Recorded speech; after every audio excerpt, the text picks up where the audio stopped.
Iran and Saudi Arabia resume ties. Watch this space.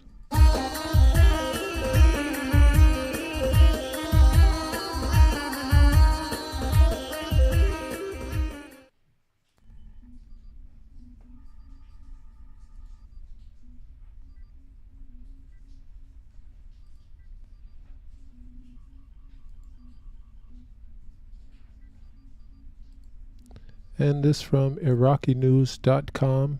Iraq welcomes Saudi Arabia, Iran agreement.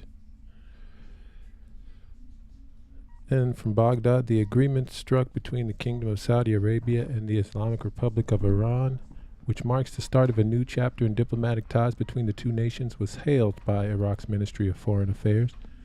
Conservatives between Saudi Arabia and Iran were often held in Baghdad thanks to the efforts put forth by the Iraqi government over the previous few years.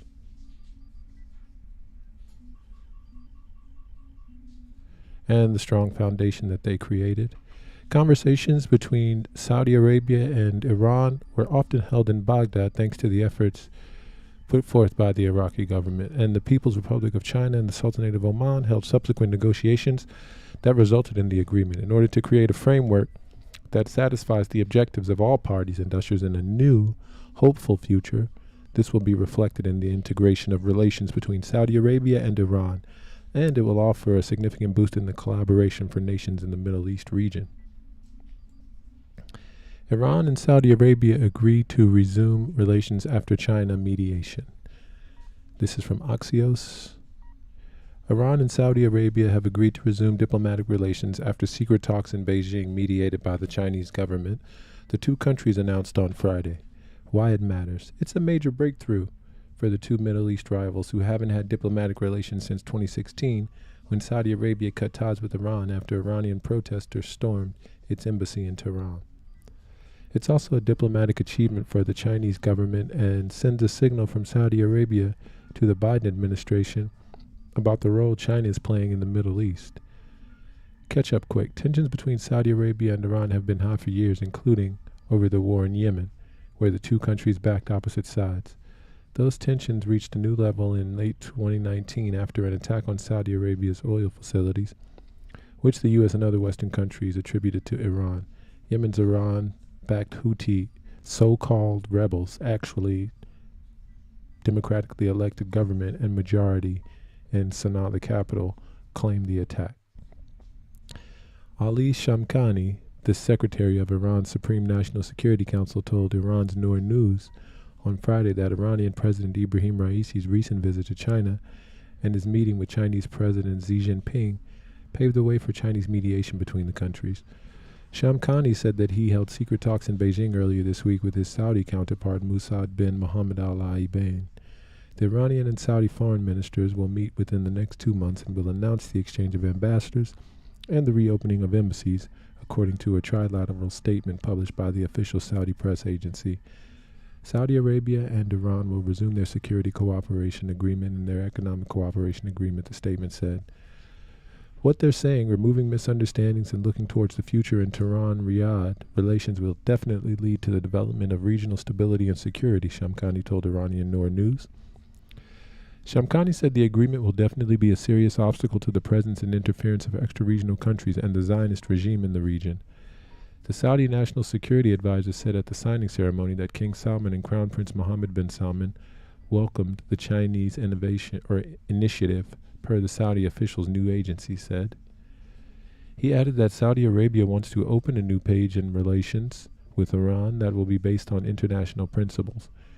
China's top diplomat Wang Yi, who was involved in the mediation efforts, called the agreement a victory for peace. White House National Security Council spokesman John Kirby said in a briefing with reporters that the Saudis informed the U.S. about their talks with Iranians. He added the U.S. wasn't involved in the agreement.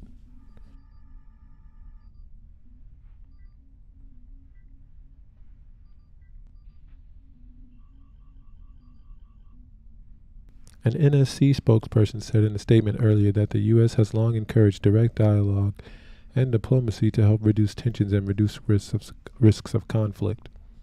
Of course, it remains to be seen whether the Iranians will honor their side of the deal.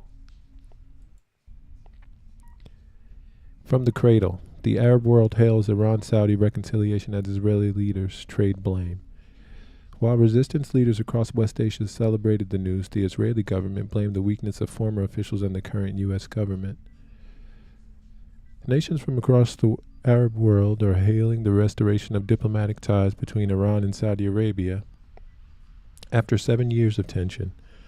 Following several rounds of talks hosted by Iraq, Oman, and China on 10 March, officials from the two West Asian powerhouses agreed to reopen their embassies and missions within the next 2 months.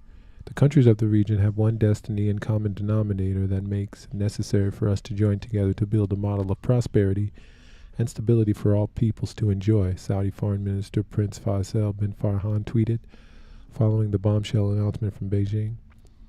The return of normal relations between Iran and Saudi Arabia provides great capacities to the two countries, the region, and the Islamic world. Iranian Foreign Minister Hossein Amir Abdollahian tweeted on Friday, highlighting the President Ibrahim Raisi's Look East policy is strongly moving in the right direction. The Syrian Foreign Ministry welcomed the agreement, calling it an important step that will lead to strengthening security and stability in the region and to cooperation that will reflect positively on the common interests of the people of the two countries in particular and the peoples of the region in general. Anwar Gargash, the diplomatic advisor to UAE leader Mohammed bin Zayed, took to Twitter to hail the new page in Iran-Saudi relations, saying, Abu Dhabi believes in the importance of positive communication and dialogue among the countries of the regions towards consolidating the concepts of good neighborliness. Similar reactions poured in from Iraq, Oman, Qatar, Bahrain, Turkey, and Egypt as officials from these nations all expressed hopes that this step would contribute to easing tension in the region. This is a win for everyone and will benefit regional and global security, said Oman Foreign Minister Badr al-Busaidi. We hope in the long term there is also potential for increasing economic benefits for all, he added. Leaders from the resistance axis also welcomed the move during a televised speech on Friday. Hezbollah's Secretary General Hassan Nasrallah said this was an important development, and if it proceeds in its natural course, it can open new horizons for the region and Lebanon.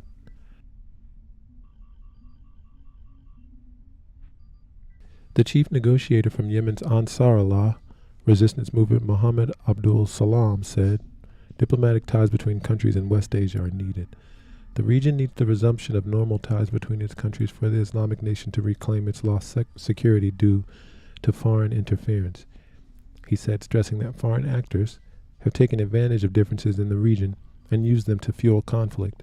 Palestinian resistance group Hamas also issued a statement following Friday's announcement, calling the restoration of ties between Iran and Saudi Arabia an important step on the path to unifying the region's ranks, enhancing security, and achieving stability in the region.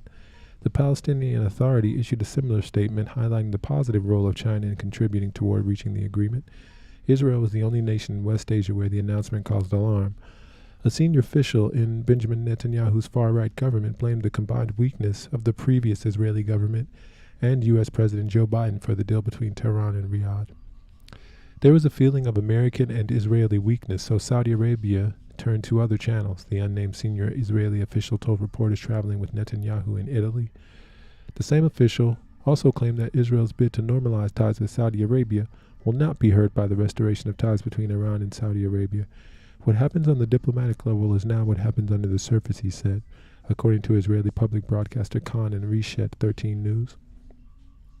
Meanwhile, former Israeli Premier Yair Lapid, who's been participating in mass anti-government protests over recent weeks, placed the blame for the deal at Netanyahu's feet.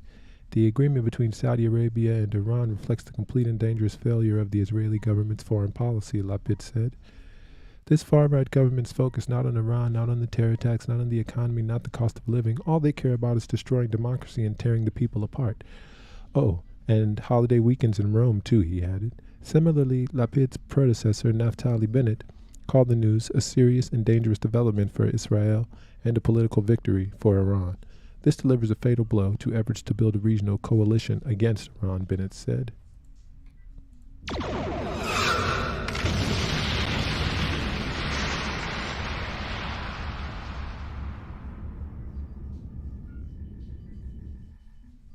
Iran and Saudi Arabia resume relations after years of conflict. This is also from the Cradle.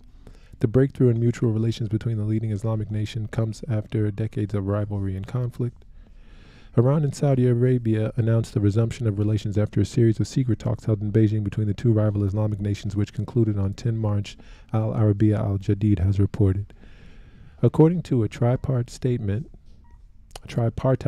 issued by China, Iran, and Saudi Arabia, the Secretary of Iran's National Security Council, Ali Shamkhani, arrived in Beijing 6 March for intensive talks for a final solution to the issues between Tehran and Riyadh, with his Saudi counterpart, National Security Advisor Musaid bin Mohammed al-Aibain, and the head of China's Office of the Central Committee for Foreign Affairs, Wang Yi.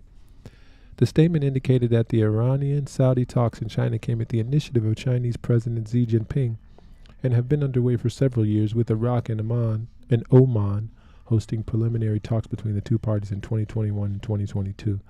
The two countries affirmed respect for sovereignty, non-interference in each other's international affairs, and to work to implement the previous security cooperation agreement concluded in 2001, as well as the General Agreement on Economic, Commercial, and Cultural Cooperation concluded in 1998.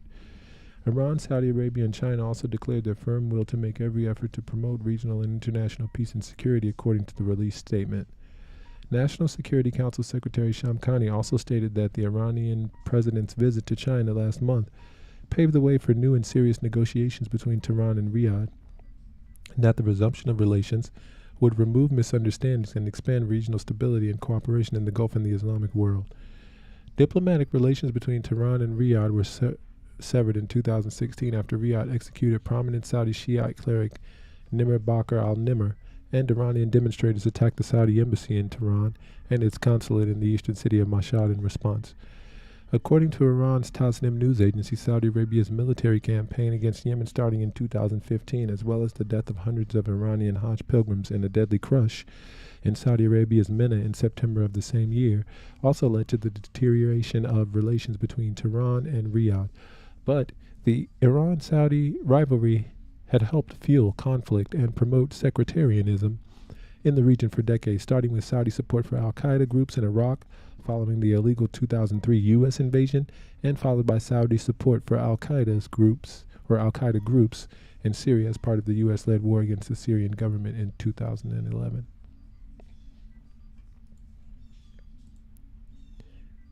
And from Al Jazeera, this is Iran and Saudi Arabia. What does this historic agreement mean?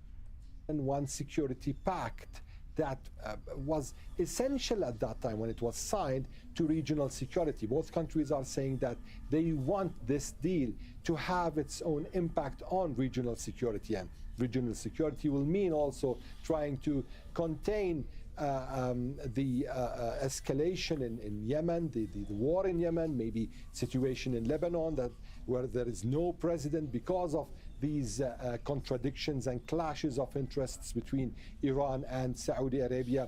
Also, this will have its own reflection on the situation in Iraq and probably Syria also. In the hours that we've heard about this news, Ali, we're getting the general impression that regional capitals in the Middle East are as surprised about this announcement as most probably as many as me. This path started in Baghdad in 2021 and continued throughout 2022. Former Prime Minister Mustafa al-Kadhimi was the first to mediate between the two countries. Even before Mustafa al-Kadhimi, the other prime ministers tried to do that between the two countries, but it was during the Kadhimi's time that officials from Iran and Saudi Arabia met for 5 rounds of talks in Baghdad, and also other sessions on security levels in Oman. But of course, for the Iraqis, this wasn't a surprise with respect to the result, but it was a surprise with respect to the timing. No one thought that this is the deal that everyone was talking about. Everyone was thinking that a deal is going to be between Iran and the United States on a prisoner swap, but not between Iran and Saudi Arabia on reviving or restoring diplomatic relations. Ali Hashim there for us in Tehran. Thank you. Well, Iran and Saudi Arabia have long had an adversarial history. Let's take a quick look at some of those, the news that's coming out of the Middle East. What's the reaction where you are? Well, certainly the United Nations is welcoming this. The Secretary General was briefed on it first thing this morning as soon as the news emerged here in New York, and a very positive reaction. He believes that this could be good news for the entire region. We heard Ali talk about the situation in countries like Lebanon and Iraq. Yemen, I think, is the one where the UN will be most interested in this. Can they actually bring the war in Yemen to a proper negotiated settlement? We have a very uneasy truce that's been in place. It's nearly now 8 years. In the next few days, it'll be 8 years since Saudi Arabia intervened in Yemen, and they've been bogged down there ever since. That, I'm sure, is one of the motivations from the Saudi side. Of course, there are important implications with regard to Israel. Israel is the one country I think is not going to like this. They had been hoping that the US would persuade Saudi Arabia to join the Abraham Accords, get better relations with Israel, and completely isolate Iran. That's what Prime Minister Netanyahu wants, and it's not what he's going to get. I think the overwhelming thing that I'm seeing from this is a very different approach now to Saudi foreign policy. Traditionally, before Mohammed bin Salman, who now steers the strategy for the Saudi kingdom, Saudi Arabia very much was in the US camp on everything. But this deal, it was brokered today in China, and at the same time, the Saudi foreign minister was in Russia talking about his good relations with Russia. It's worth pointing out the Saudi foreign minister also was recently in Ukraine, and they have offered themselves as a mediator in that conflict. But I think Saudi Arabia now believes that it can't just focus on the US. It needs to look at all of the players in a multipolar world. A developing story, certainly, from the UN there. Thanks, James Bays, our political editor there. Thank you. Kimberly Halkett joins us now from the White House, our White House correspondent. Kimberly, as the news has been breaking, we've been trying to get reaction from Washington. They'll be dealing with an issue of Saudi being a long-term ally and Iran being a long-term adversary. Yeah, and speaking of adversaries, the White House seems to be somewhat sensitive that its other adversary, China, is the one that seems to have brokered this deal in terms of now the resumption of ties between Iran and Saudi Arabia. And when asked about this, the spokesperson, John Kirby, somewhat sensitive when speaking with reporters, really pushing back on the assertion that perhaps there is some waning diplomatic power in the part of the United States, that usually it's the United States that is brokering these type of agreements or sort of understandings, and really pushing back on this, saying that the United States was welcoming this, seeing it through the lens of efforts to help end the war in Yemen and de-escalate the tensions in the Middle East, and still acknowledging, though, that it did not have a hand in any of this, and in fact, though, saying that de-escalation and diplomacy is still a key pillar of the Biden administration's policies that they brought to Saudi Arabia just last year, but at the same time admitting that they were not in any way involved in the discussions that ultimately brought about this understanding between Saudi Arabia and Iran. Kimberly Halkett there, our White House correspondent. Thank you for the update, Kimberly. Well, joining me now here in the studio is Abdulaziz Sagar. He's the chairman of the Gulf Research Centre. Welcome to Al Jazeera. Nice to have you here, sir. And does this mean that hostility with regard to the diplomat and political and diplomatic facilities, so that is also important. It talks about respect of the sovereignty of the state, which is very important. If we take all of this in account, and it says it's a new page, so basically what we are saying, we are trying to stop all the escalation, go to de-escalation now, focus on the unilateral relation that bring peace and security to the region here, and that means no intervention on the domestic affairs issues from Iran into Saudi Arabia, which is very important. That it has been, and your report did talk about the various issues that has been between Saudi Arabia and Iran in the past. But I think that's a positive step. It can look. Of course, there are lots of details in the future that need to be looked at.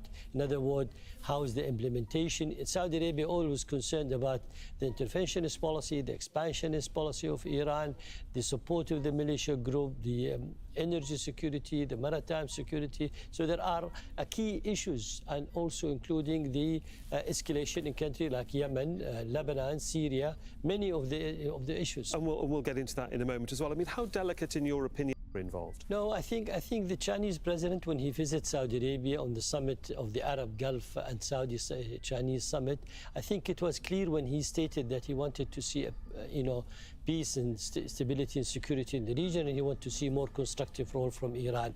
Although Iran at that time did not like it, and they called the Chinese ambassador in Tehran, saying that they don't like what they have heard.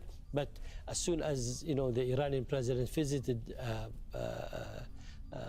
Beijing, it was very important that the message was delivered, being the largest partner of both sides. I mean, Saudi and the Gulf, it's almost $130 billion with China, so we're the largest trading partner with China. There is almost 36% of China import of energy comes out of the Gulf countries. But at the same time, Iran is the biggest buyer of the Iranian energy is China. So this is why there is a big and interesting relation both, and this is why China had the leverage on the also absence of Russia being very busy with the Ukrainian crisis. China had the best. In terms of the diplomacy that's been involved, the questions that are now arising, knowing that China's not responding at the time when we wanted to respond. In your report, you talked about Shigeg and Begeg, the oil facility, where we've lost half of our oil production for a month. You see there. So all of that have raised the question, is the U.S. still the most reliable partner that we can rely on when it comes to the regional security, or also we need to keep our option open? When President Biden attended the summit in Jeddah, he wanted to see a big condemnation against the Russian, and also reducing the relation with China, but also getting out of the OPEC Plus and increasing oil production. None of these have been implemented, and the region said, well, we're no longer the same old boys that you used to know. I think here there is a sort of an interest that we need to protect both interests. You have your interest as a U.S. and we have interest as a region here, and we need to evaluate that and deal from that angle instead of just being a listener to what an implementer of your wish list. It will be interesting to see what does happen in the coming months. For the moment, Abdulaziz Al-Sagra, thanks so much.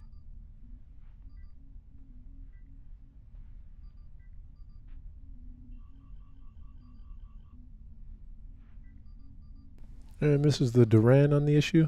That it had agreed a military deal with the Russians to import Sukhoi 35 fighter jets. And I have to say, that did a little surprise me, because I did wonder what the Saudis would think about it. And yesterday also, there was a telephone conversation between Putin and President Raisi of Iran, and the Kremlin readout was incredibly uninformative about what the two men discussed. But clearly all of this is all part of this Chinese broker deal. And the Chinese have obviously been working incredibly hard to bring the Iranians and the Saudis together. And the fact that there's been this deal done means that the Russians are able to go ahead with the arms sales to Iran. Probably Iran will pay not with weapons, not with money, but with economic links and other, drone transfers and that kind of thing. So just to make that point. Now, this is huge. It transforms the geopolitical geometry of the Middle East. I mean, one of the constants in Middle East politics for the last, ever since the fall of the Shah, was the rivalry between the Saudis and the Iranians. Now, I mean, they didn't all, quite a lot of the time, they did have diplomatic relations, but they were always rivals, they were always tense, they were always opposed to each other. It now looks, from the Chinese announcement, that all of that is now behind us. The Saudis and the Iranians have generally made peace with each other. That means that the Iranian-Saudi rivalry is over. That isolates Israel to some extent. That isolates the United States to a great extent, because it's relied on Saudi Arabia as, the to enable it to carry out its strike against Iran. It undermines the US sanctions regime against Iran, because of course it means that Iran can now more actively participate in OPEC, which was a founding member, by the way. So, trade links are going to presumably be unblocked. It means that Saudi Arabia, for its part, can integrate with the BRICS and with Shanghai Cooperation Organization, as Iran is also doing. It means that we're now making another massive step, as you absolutely rightly said, to the creation of the alternative reserve currency to the dollar, because the two of the biggest oil producers, Saudi Arabia and Iran, have come together, and they're aligning increasingly with the Chinese, and to a lesser extent, obviously, but still there, important there, the Russians as well. And of course, last but not least, I can't help but think that this is also going to have an effect on relations on politics in Turkey. Turks can now see the direction that events are taking in their region. They won't want to be left out. And as you absolutely rightly say, it brings us a huge step closer to the moment when the Syrian war ends. Yeah, I was going to ask you a lot of what you touched upon. I was going to ask you, but let me just ask you again. Okay, Israel. What does this mean for Israel, especially at a time when the Netanyahu government has real problems, yes, domestic problems inside of Israel? What does this mean for Israel? That's the first point. What does this mean for the American troops in Syria and the U.S. that's occupying northeastern Syria right now? They must be feeling very, very isolated. Yes. Yes. Surrounded, very isolated and surrounded. And my third question, are we going to see an end to the war in Yemen now? Yeah. Right, all very good questions. Let's start with Israel. I mean, this is a major blow for Israel. I mean, a geopolitical blow, because Israel's biggest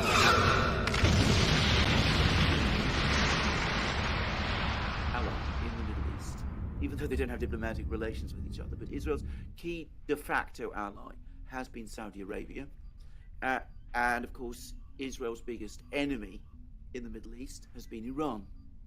Now what it's seen is that its key ally has made peace with its greatest enemy.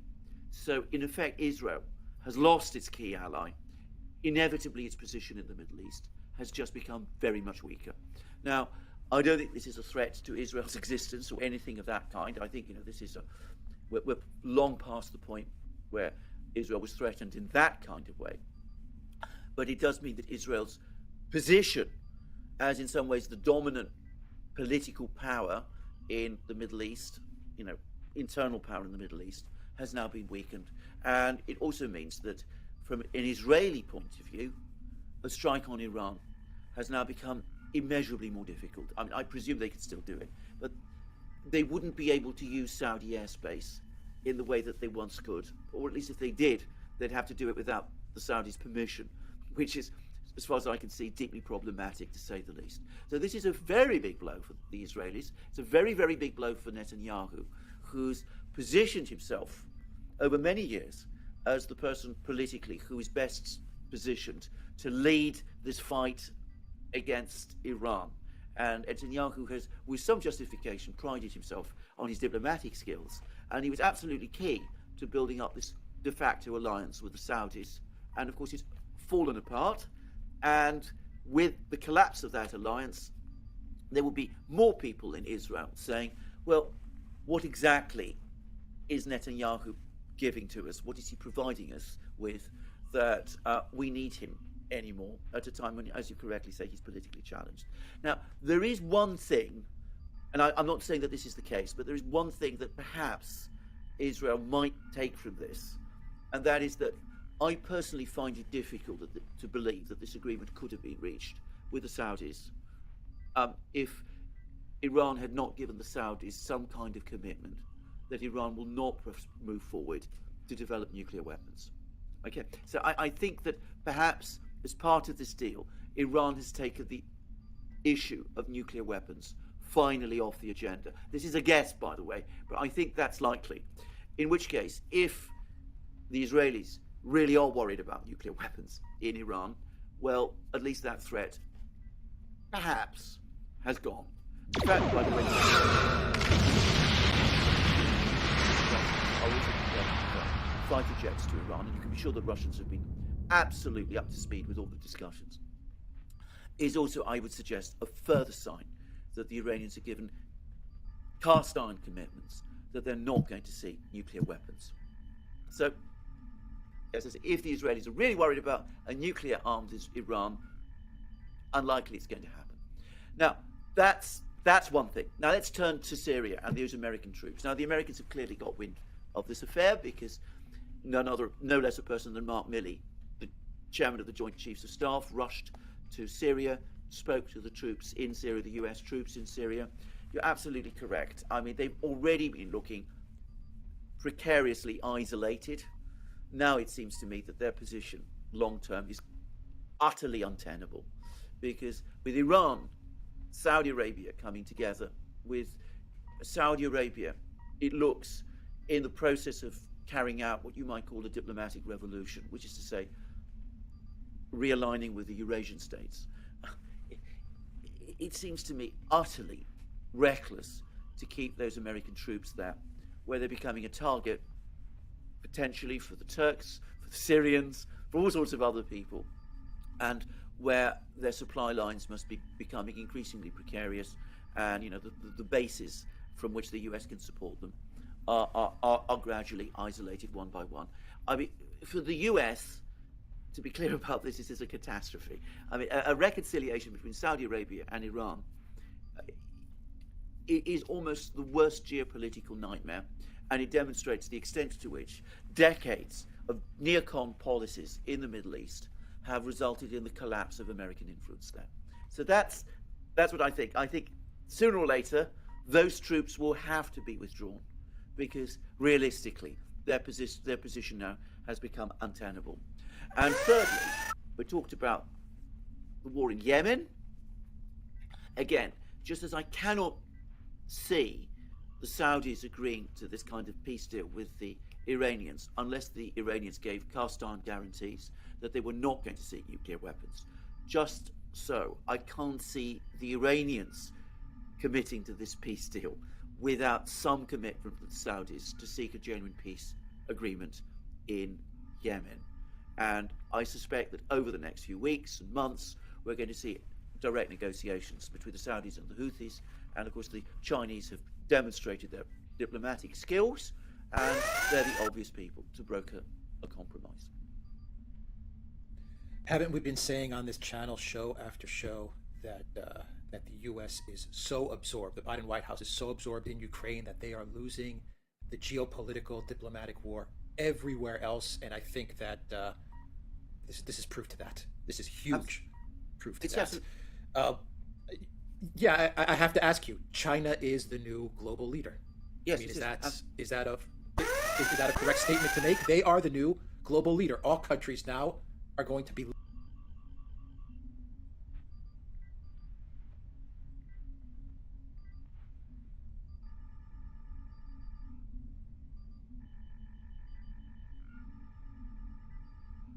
And this is DW's take on the Iran-Saudi matter. I think it's that historic because, of course, these are neighboring countries, powerful countries that are rivals in the Persian Gulf region. So it's quite normal. This is the normal that they should have diplomatic relations in order to de-escalate and manage their respective conflicts.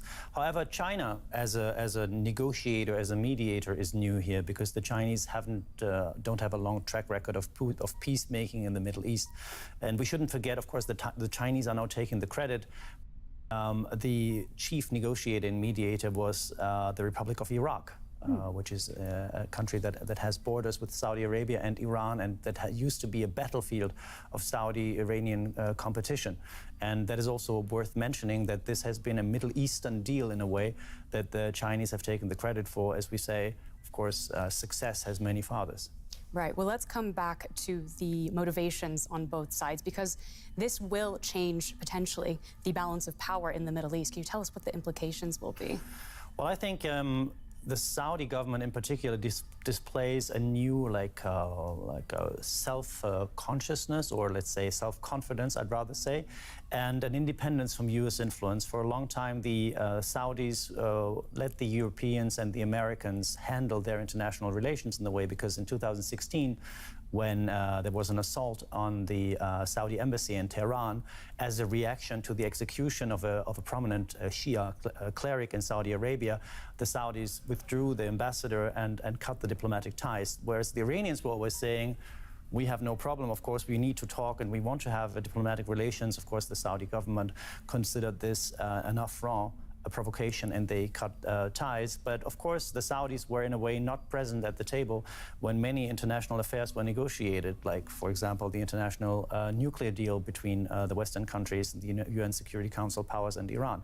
So I think the Saudis, with this new self-confidence in the region, want to show that they are independent from America. And that they are making new friends, or if not friends, then at least that they are talking to their neighbors. But I don't want to say that this means that all the problems are off the table. There's many problems to address, and maybe diplomatic relations are a good start to address these problems. I'd like to come to that, back to that shift from Saudi Arabia as a traditional U.S. ally. Should this be seen then as Saudi Arabia?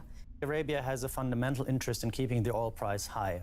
And that means that it needs to coordinate not only with OPEC, but also with Iran and with Russia. So Saudi Arabia is an authoritarian regime that is not interested in uprisings, in turmoil, let alone in a liberal modern democracy. Saudi Arabia is, of course, much more aligned system-wise and sympathetic with authoritarian regimes like, for example, China and Russia.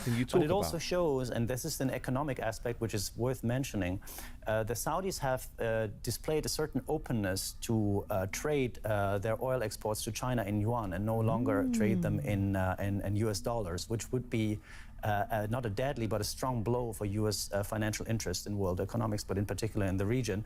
And so the Saudis are in a way showing, okay, we can deal with the Chinese, we can deal with the Russians, we can also deal with the Iranians, so we are much less dependent on US support, because it's no secret that Mohammed bin Salman in particular and Joe Biden are not good friends.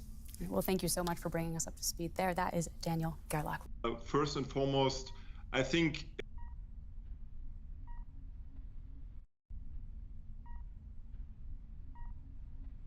and here's CGTN on the matter. It is important, especially since the region has been facing great difficulties, and there's been a lot of suffering over the last few decades because of the different divisions.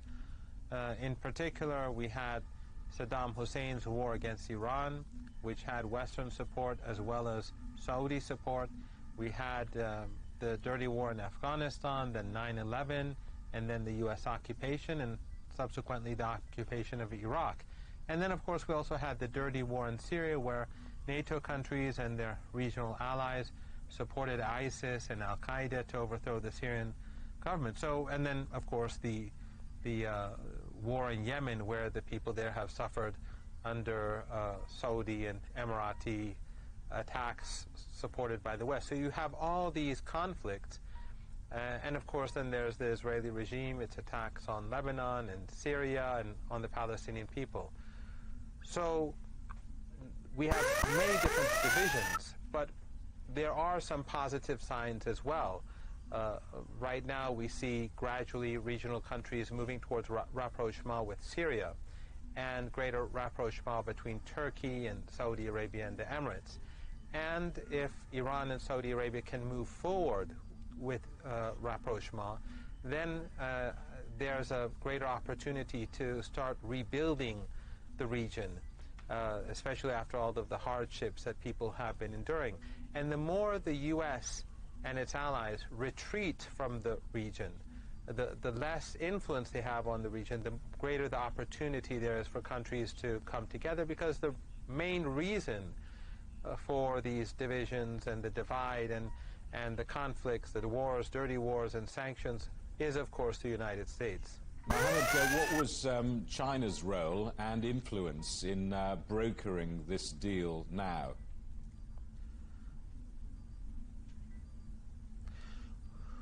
What happened was that during President Raisi's state visit to Beijing, the two presidents spoke about the region and how to decrease tensions in the region and to build confidence among countries in the region.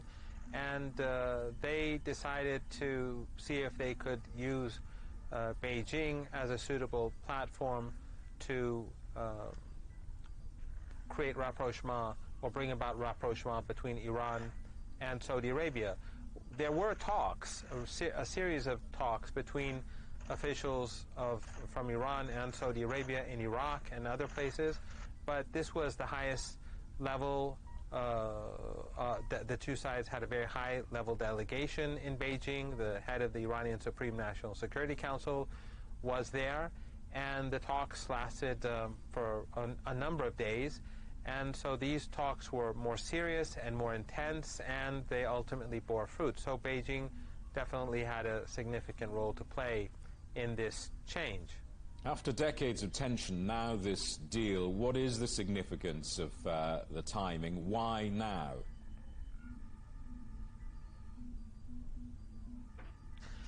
Well, the world is changing very fast. It's becoming more chaotic. It's becoming more dangerous. We have the war in Europe. We have tensions rising over Taiwan.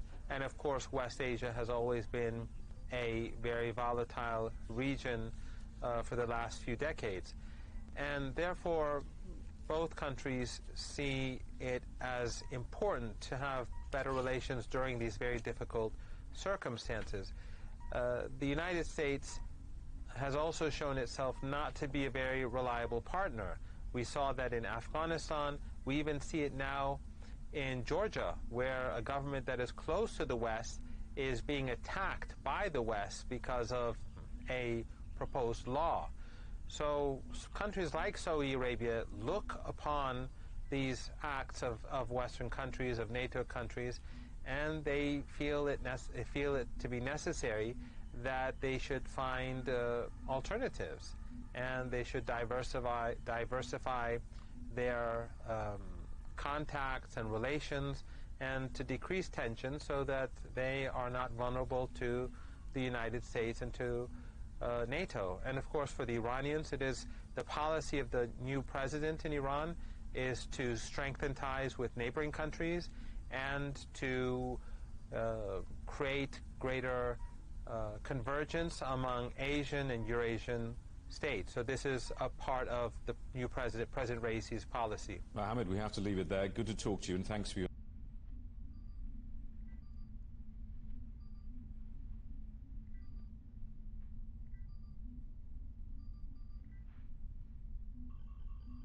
And TRT covers the Iran-Saudi matter. Some sort of relaxation between Iran and Saudi Arabia, the two arch rivals in the region.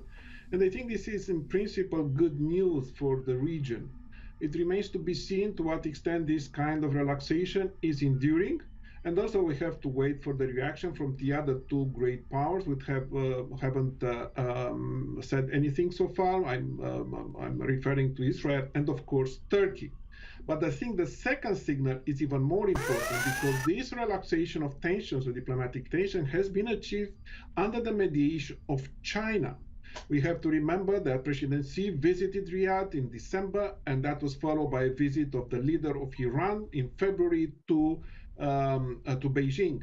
So China has long-term plans of inserting itself in the security arrangements of the region, partly because 40% of its energy supplies, come from the region, and it wants a stable region, but also because it wants to display this kind of long-term geopolitical influence game against the United States in the same part. So this is an important development. The challenge for China will be how to insert itself as a mediator in the region without getting entangled, as previous powers have done, in the conflict in the region. This is a fine line, but so far I think it looks like China is playing this kind of long game of becoming a mediator, and also someone who has tried to do some. Russia is being sidelined as well. Right. I do want to ask you more about the significance of China being the one to Obama to pivot away from the Middle East to the Pacific. But there was something else that changed in 2009, and that was the Arab Spring and the signal that the position of the United States sent at that time that, this kind of monarchies, the countries in the region cannot rely on the United States without any conditions. China interjected itself in this situation by promising exactly that we are not going to interfere in the domestic affairs, and that message resonated with a number of countries. But at the same time, we have to recognize that these powers in the Gulf also, they find the competition between United States and China useful.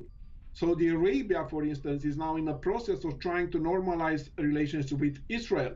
So by playing both on the relationship with the United States, but also with China, it finds itself in a better position of not being completely dependent on both sides. Professor, I'd also like to ask you, if I can just interrupt real quickly, what do you think that this could mean as far as impact on regional peace? Do you see this as a positive step? What I said at the beginning, it remains to be seen to what extent this is an enduring status, for the between Saudi Arabia and Iran. But that was something that was desired, including by Turkey, a relaxation of the relationship between Iran and Saudi Arabia, because stability in the region is important. The critical factor here is the nuclear program of Iran. Whether it will go ahead, because we know that the uranium enrichment has reached a threshold almost close to 90%. And if they move above that threshold, there's going to be a strong reaction from Israel, also from the United States. Well, it's just nothing you talk about. Biden promised that there is a red line, no nuclear weapons in the case of Iran. So that, I think, it's a variable that remains to be seen. But I think that last argument of his is just null, when the amount of nuclear warheads that Israel holds is pales in comparison to Iran. We know that. And another take from TRT. Well, since day one after winning the election, the Iranian president stressed that he means to improve foreign trade, especially with the neighboring states. So improving neighborly ties has been a major agenda for President Raisi's government. And this is not possible unless you de-escalate the tensions with Saudi Arabia. That's why in his first press conference, even before his inauguration, he said that he was ready to reopen embassies in Tehran and Riyadh on the same day. There have been 4 rounds of talks at the initiative of Baghdad, hosting the talks between Iran and Saudi Arabia. Mr. Shamkhani's deputy was present in the talks, and they were improving well. But when President Raisi went to Beijing, he asked China to take a more assertive stance in this regard in order to mediate the talks, help the talks move forward.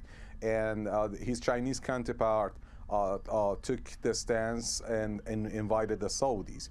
Now, if you look at the Iranian media coverage to this story, you could see a positive and wide coverage of the development. But if you go to the Saudi media outlets, you could not see the same. They seem somehow brief and somehow hesitant.